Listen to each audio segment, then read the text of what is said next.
Hello दोस्तों, मेरा नाम पूनम है। उम्र है अभी 20 साल की। बस थोड़ी सी जवानी का रंग चढ़ा हुआ है। गांव वाली लड़की हूँ, जहाँ हवा में मिट्टी की खुशबू घुली रहती है और सूरज की किरणें त्वचा को सहलाती हुई निकल जाती हैं। मेरी आंखें काली काली, जैसे रात का अंधेरा जो किसी को सोने न दे, और होंठों पर हमेशा एक मुस्कान लटकी रहती है, वो वाली जो किसी को बेचैन कर दे। गांव में लोग कहते हैं पूनम का चलना फिरना ऐसा है कि बस देखते ही दिल में कुछ हलचल मच जाती है। लेकिन अरे, ये तो बस शुरुआत है। आज मैं अपनी कहानी सुनाऊंगी, जो मेरी ज़िंदगी की एक लंबी सैर है। सुनो धीरे धीरे, क्योंकि इसमें ऐसे मोड़ हैं जो तुम्हें सोचने पर मजबूर कर देंगे। थोड़ा तड़का, लेकिन अंत तक रुको, वादा है सब कुछ बदल जाएगा। सब कुछ शुरू हुआ उस दिन जब गांव में भैया का ब्याह तय हुआ। भैया से बड़े तो नहीं, लेकिन घर के सबसे लाडले थे रामू भैया। उनका ब्याह एक अमीर घर की लड़की से हो रहा था, जो शहर से आई थी। नाम था सीमा का। सीमा दीदी जैसी लगती, लेकिन उम्र में मुझसे 2 साल बड़ी। जब वो पहली बार घर आई तो मैं रसोई में थी, आटा गूंथ रही थी और मेरे हाथों में आटे का सफ़ेद रंग चिपका हुआ था। वो अंदर आई, साड़ी पहने जो हल्के हरे रंग की थी, वो रंग जो पत्तों की तरह ताजगी देता है। अरे पूनम, तू तो कमाल की लग रही है, उन्होंने कहा, और उनकी नज़रें मेरी कमर पर अटक गईं। मैंने मुस्कुरा के कहा, दीदी, ये आटा ही तो है जो चिपक गया, लेकिन अगर चिपकना ही है तो अच्छे से चिपके। वो हंस पड़ी और बोली, हाय तेरी ये बातें, लगता है तू घर में सबको बांध लेती है। मैंने आटे की लोई को दबाया और सोचा, ये तो बस शुरुआत है। भैया अंदर से चिल्लाए, पूनम जल्दी कर, मेहमान आ गए। मेहमान मतलब भैया के दोस्त, वो सब जो शहर से आए थे। उनमें से एक था विक्रम। विक्रम का चेहरा ऐसा था जैसे कोई फिल्म का हीरो उतर आया हो। लंबा, गोरा, और आंखों में वो चमक जो किसी को घूरते हुए सोचने पर मजबूर कर दे। विक्रम ने जैसे ही मुझे देखा तो उसके होंठों पर मुस्कान फैल गई। वाह पूनम, तू तो गांव की मलिका लग रही है। ये आटा तेरे हाथों में इतना सुंदर क्यों लग रहा है? मैंने शर्माते हुए कहा। भैया, ये तो बस काम का धंधा है, लेकिन अगर मल्लिका हूँ तो राजा कौन? वो हंसा और बोला, राजा तो मैं ही बन जाऊंगा, बस तू राजी हो। सब हंसे, लेकिन मेरी आंखों में एक चिंगारी सी जली। सीमा दीदी ने बीच में टोका, अरे विक्रम, ये गांव की लड़की है, तेरी शहर वाली शैतानियां यहाँ चलेंगी नहीं। लेकिन विक्रम की नज़रें मुझसे हटी ही नहीं। उसी शाम ब्याह की तैयारियां शुरू हो गईं। घर के आंगन में मंडप सजाया जा रहा था और मैं फूलों की मालाएं बना रही थी। फूल लाल गुलाबी, जो छूने से ही नरम लगते थे। विक्रम पास आया और बोला, ये फूल तेरे लिए ही तो है ना? तू इन्हें छू रही है और मैं सोच रहा हूँ कितना नरम होगा तेरा स्पर्श। मैंने एक फूल उसके हाथ में रख दिया और कहा, स्पर्श तो बस फूल का ही है, लेकिन अगर गहराई से छूना हो तो धीरे धीरे जाना पड़ता है। उसकी सांसें तेज हो गईं और वो बोला, धीरे धीरे? अच्छा, तो तू सिखा देगी? मैंने मुस्कुरा के कहा, सिखाना तो आसान है, लेकिन सीखना मुश्किल। उसी रात जब सब सो गए तो विक्रम बाहर आंगन में घूम रहा था। मैं पानी भरने गई थी कुएं पर। चांदनी रात थी, लेकिन गांव की चांदनी ऐसी होती है जो सब कुछ उजागर कर देती है। वो मेरे पीछे पीछे आया और बोला, पूनम, रात में अकेले डर नहीं लगता? मैंने खड़ा भरा और पानी की बूंदें मेरी साड़ी पर गिर रही थीं। डर तो लगता है, लेकिन पानी की तरह बह जाता है। तू क्यों आया? वो पास आया और बोला, तेरा चेहरा देखने को मन कर रहा था। ये चांदनी तेरी त्वचा पर कैसी लग रही है? मैंने घड़ा संभाला और कहा, चांदनी तो सब पर एक जैसी लगती है, लेकिन जो अंदर जलन पैदा करे वो अलग बात है। वो हंसा, लेकिन उसकी हंसी में कुछ और था। अगले दिन ब्याह की रस्में शुरू हुईं। सुबह सुबह हल्दी की रस्म थी। हल्दी का पीला रंग जो त्वचा पर लगाने से चमक देता है, सीमा दीदी को लगवा रही थी और मैं मदद कर रही थी। विक्रम भी आ गया भैया के साथ। अरे, ये हल्दी का खेल तो मज़ेदार है, बोला विक्रम। पूनम, तू भी लगवा ले, तेरी त्वचा पर कितना खिलेगा। मैंने कहा, हल्दी तो बस रंग है, लेकिन जो गहराई तक उतरे वो असली सौंदर्य देती है। दीदी ने हंस के कहा, विक्रम, ये गांव वाली लड़कियां सीधी सादी लगती हैं, लेकिन बातें ऐसी करती हैं कि शहर वाले भी लज्जत ले ले। दोपहर में संगीत का दौर चला। गांव की औरतें ढोलक बजा रही थीं और गाने गा रही थीं, वो गाने जो शादी के बहाने थोड़ी शरारत भरे होते हैं। सजन से पहली रात को डर गई री साली। मैं नाच रही थी, साड़ी की चोली थोड़ी ढीली, लेकिन गांव वाली शालीनता के साथ। विक्रम की नज़रें मुझ पर टिकी हुईं। वो बोला, पूनम, तेरा नाच देख के दिल धड़क रहा है, लगता है तू किसी को बेकाबू कर देगी। मैंने नाचते हुए कहा, धड़कन तो बस शुरुआत है, असली तो रात की धुन है। लेकिन सुन, गाने में तो डर है, हकीकत में हिम्मत चाहिए। शाम को बारात आई, घोड़ी पर भैया सवार और विक्रम उनके साथ। जब बारात लौटी तो विदाई का समय था। सीमा दीदी रो रही थीं और मैं उन्हें सांत्वना दे रही थी। विक्रम ने पास आके कहा, पूनम, ब्याह हो गया, लेकिन तेरी कहानी अभी बाकी है, कब मिलेंगे फिर? मैंने आंसू पोंछते हुए कहा, मिलना तो भाग्य की बात है, लेकिन यादें तो हमेशा रह जाती हैं, वो वाली जो रातों को जगाए रखें। ब्याह के बाद घर शांत हो गया, लेकिन विक्रम चला नहीं गया। बोला, कुछ दिनों और रुकूंगा, गांव घूमूंगा। पिताजी ने कहा, रह ले बेटा, गांव की हवा ले ले। तो वो रह गया। अगले कुछ दिन वो रोज़ घर आता, कभी भैया से बात करने, कभी बस यूं ही। एक दिन मैं खेतों की तरफ जा रही थी। गांव के खेतों में धान की फसल लहलहा रही थी, हवा चल रही थी जो फसल को झुकाती सी। विक्रम मिला रास्ते में। पूनम, कहाँ जा रही? अकेले? मैंने कहा, खेत देखने, फसल को सहलाना पड़ता है वरना सूख जाती है। वो मेरे साथ चल पड़ा। खेत के बीच पहुँचे तो मैंने झुक के पौधों को छुआ।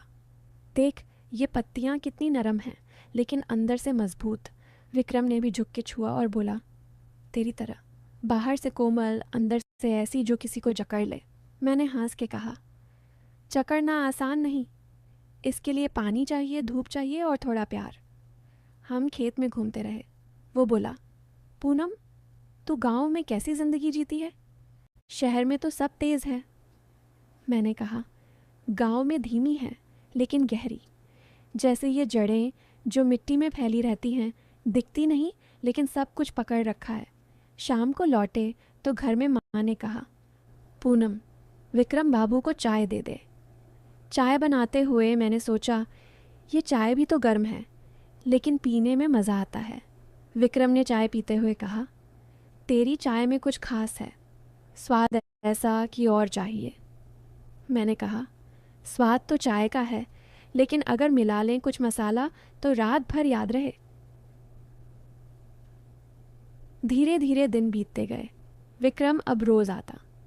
एक दिन गांव में मेला लगा, लेकिन ये कोई साधारण मेला नहीं, गांव वालों का अपना, जहां लोकगीत गाए जाते हैं और कहानियां सुनाई जाती हैं।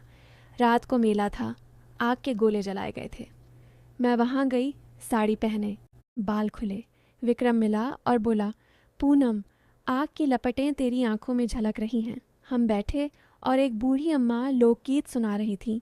जब चांदनी रात में प्रेमी आया, गीत में वो शब्द थे जो दिल को छू जाते। विक्रम ने कान में कहा, ये गीत तेरे लिए ही तो है, कब आएगा तेरा प्रेमी? मैंने कहा, प्रेमी तो आता है लेकिन जाना भी पड़ता है, जैसे ये आग जो जलती है लेकिन राख हो जाती। रात गहरी हो गई, मेला ख़त्म होने को था, लेकिन विक्रम बोला, चल थोड़ा और घूमें। हम गांव की गलियों में चले। एक जगह पुराना बरगद का पेड़ था, उसके नीचे बैठे। हवा सरसर आती थी। पूनम, तूने कभी सोचा ज़िंदगी में क्या चाहती है? मैंने कहा, चाहत तो बहुत हैं, लेकिन पूरी हो तो मज़ा है। जैसे ये पेड़, जड़ें गहरी लेकिन फल मीठे। उसकी हाथ मेरी हाथ से छू गया। ये स्पर्श, बोला वो। मैंने हटाया नहीं, लेकिन कहा, स्पर्श तो बस शुरुआत है, असली तो भावनाओं का। अगले हफ्ते, विक्रम ने कहा। पूनम, मैं तुझे कुछ दिखाऊं। वो मुझे गांव के बाहर एक पुरानी हवेली ले गया। हवेली खंडहर सी, लेकिन अंदर चित्र बने हुए थे पुराने राजा रानियों के। देख, ये रानियां कितनी सुंदर थीं, लेकिन उनकी कहानियां दर्द भरी। मैंने एक चित्र देखा, रानी की मुस्कान। सुंदरता तो बाहरी है, लेकिन अंदर का राज अलग। हम अंदर घुसे, धूल उड़ रही थी। एक कमरे में पुरानी किताबें पड़ी थीं। विक्रम ने एक उठाई और पढ़ने लगा प्रेम कथाएं। सुन ये लाइन। उसकी आंखों में डूब गया और कभी बाहर ना आया। मैंने कहा, डूबना आसान, बाहर आना मुश्किल, लेकिन अगर डूबो तो पूरी तरह। हवा में धूल के कण नाच रहे थे जैसे कोई जादू। विक्रम पास आया। पूनम, तू ऐसी ही है, डुबो देती है। मैंने मुस्कुरा के कहा, डुबकी तो लगानी पड़ती है, लेकिन तैरना भी आना चाहिए। दिन बीतते गए और विक्रम की बातें गहरी होती गईं। एक शाम घर के पीछे के बगीचे में आम के पेड़ थे, फल लदे हुए। मैं आम तोड़ रही थी, ऊपर चढ़ी, साड़ी थोड़ी ऊपर सरक गई। विक्रम नीचे खड़ा देख रहा। सावधान पूनम, गिर मत जाना। मैंने एक आम तोड़ा और नीचे फेंका। लो, ये तेरा, मीठा है। वो काटा और रस बहा। रस तो बह रहा है, लेकिन तू ऊपर से कितनी ताज़ा लग रही। मैं नीचे उतरी और कहा, ताजगी तो फल की है, लेकिन चखना पड़ता है। लेकिन सावधान, रस चिपक जाता है। हम बगीचे में बैठे आम खाते। वो बोला, पूनम, तू जानती है मैं कब से सोच रहा हूँ। मैंने बीच में कहा, सोचना अच्छा है, लेकिन बोलना और बेहतर। लेकिन रात हो रही है, घर चल। धीरे धीरे लगने लगा कि कुछ होने वाला है। विक्रम की नज़रें अब छिपी नहीं रहती। एक दिन गांव में नदी किनारे, नदी सूखी सी, लेकिन पानी का बहाव याद आता। मैं कपड़े धोने गई। विक्रम आया। पूनम, ये पानी कितना शांत है। मैंने कपड़े रगड़े और फोम उड़ा। शांत तो लगता है, लेकिन अंदर उफान है। वो पास बैठा, तेरी तरह, बाहर शांत, अंदर। मैंने पानी में हाथ डाला। अंदर क्या, बोलना। वो बोला, ज्वाला। शाम को लौटे तो माँ ने कहा, पूनम, विक्रम बाबू अच्छे लगते हैं, शादी की बात। मैं हंसी। माँ, शादी तो भाग्य है, लेकिन असल में मेरी ज़िंदगी का राज कुछ और था। विक्रम को लग रहा था कि मैं उसकी ओर खिंची जा रही हूँ, लेकिन हकीकत में मैं अपनी पढ़ाई के बारे में सोच रही थी। गांव में स्कूल था, लेकिन मैं शहर जाकर नर्स बनना चाहती थी। रातें मैं किताबें पढ़ती, छिप छिप के। विक्रम को विलाती नहीं, क्योंकि वो सोचता लड़कियां बस घर संभाले। एक रात जब वो घर आया तो मैंने कहा, विक्रम, कल सुबह चल, मैं तुझे कुछ दिखाऊं। सुबह मैं उसे स्कूल ले गई। ये मेरा राज है, मैं यहाँ पढ़ती हूँ। वो हैरान, पूनम, तू पढ़ाई? मैंने कहा, हाँ, डॉक्टर बनूंगी, लोगों की सेवा करूंगी। उसकी आंखें बदल गईं। मैं तो सोचता था। मैंने कहा, सोचना गलत न था, लेकिन समझना ज़रूरी। फिर भी वो रुक नहीं। एक दिन गांव के मंदिर में, पूजा का समय, मैं फूल चढ़ा रही थी, विक्रम पीछे। भगवान सब देखते हैं, मैंने कहा। हाँ, और वो जानते हैं दिल की बात। मंदिर से लौटे तो रास्ते में एक बूढ़ा आदमी मिला, बीमार। मैंने उसे दवा दी जो घर से लाई थी। विक्रम देखता रहा। तू तो फरिश्ता है। एक दिन घर में अचार बनाने का काम, मिर्ची काट रही थी, आंखें जल रहीं। विक्रम आया। दर्द हो रहा?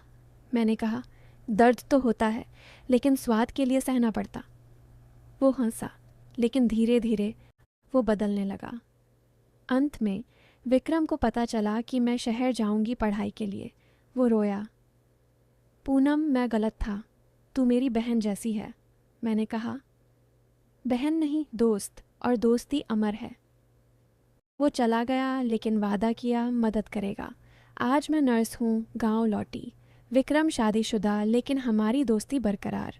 लेकिन असल में ये कहानी दोस्ती की है, सेवा की। और अंत में सब अच्छा लगता है।